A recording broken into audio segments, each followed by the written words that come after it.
शाही नृत्य सभा के भव्य हॉल में उच्च कुलीन वर्ग के लोग आपस में फुसफुसाते हुए युनसोल पर हंस रहे थे।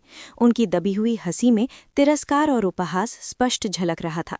लेकिन उसी समय युनसोल इन सब बातों से बिल्कुल बेपरवाह अपने सामने सजी केक और मिठाइयों को ध्यान से देख रही थी। उसका पूरा ध्यान बस उन्हीं पर था। वो अपने ही काम में मस्त थी। भूरे बालों वाली एक कुलीन महिला अपने दोस्त के साथ धीमे स्वर में गपशप करती है। ऐसे कपड़े पहनकर ये शाही नृत्य सभा में आखिर आई कैसे? उसकी सहेली घृणा से अपनी हाथ पंखी दांतों में दबा लेती है। ये इतनी बदसूरत दिख कैसे सकती है? युनसोल, हमारी कहानी की नायिका, उच्च समाज की एक कुलीन महिला है। हालांकि अभी तक हमें इसका कारण नहीं पता, लेकिन ये तो तय है कि अन्य कुलीन उससे नफरत करते हैं। फिर भी उनकी जलती हुई नजरें युनसोल को जरा भी विचलित नहीं करती। इसके बजाय वो खुशी से खुद ही हंस पड़ती है। हाँ, मुझे खुद पर कितना गर्व है। मैं वाकई एक शानदार महिला हूँ। इतना कहकर वो शाही नृत्य सभा छोड़ देती है।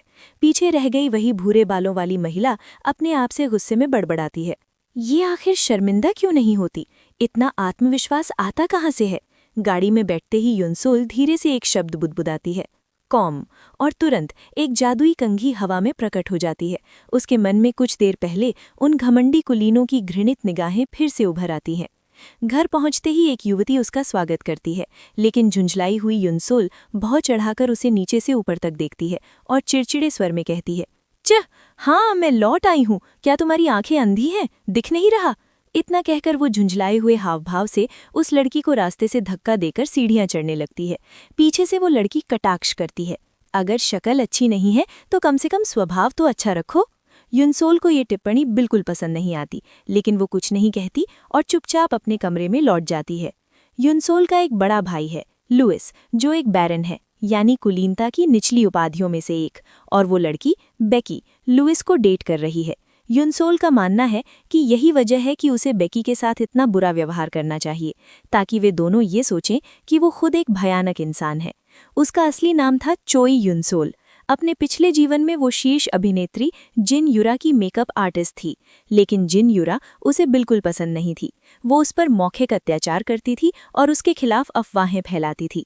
एक दिन उसने उस पर झूठा आरोप लगाया, चोई युनसोल, मैंने सुना है तुमने ये नौकरी अभिनेताओं को रिझाने के लिए ली है। हाँ, ये तो बस ध्यान खींचने का तरीका है ना? और फिर विडंबना ये रही कि अंत में युनसोल ही जिन युरा को एक कार दुर्घटना से बचाती है, लेकिन उसी क्षण मृत्यु का दूत उसके सामने प्रकट होता है और क्षमा मांगता है।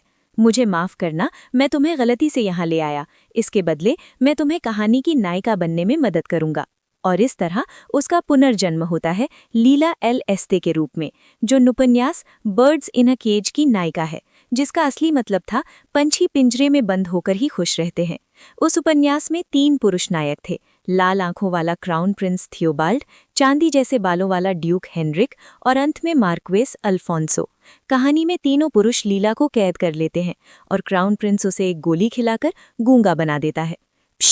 अगर ये बुरा अंत है तो बुरा ही सही, ये खुशहाल बुरा अंत आखिर होता क्या है? उसका पुराना रूप अक्सर यही सोचता था। इसी भयानक अंत से बचने के लिए उसने जानबूझकर खुद को बदसूरत बनाया, ताकि किसी का ध्यान उस पर ना जाए, और साथ ही उसने चिड़चिड़ा रूखा स्वभाव अपनाया, क्योंकि इस कहानी में ध्यान आकर्षित करना सबसे बड़ा अभिशाप है।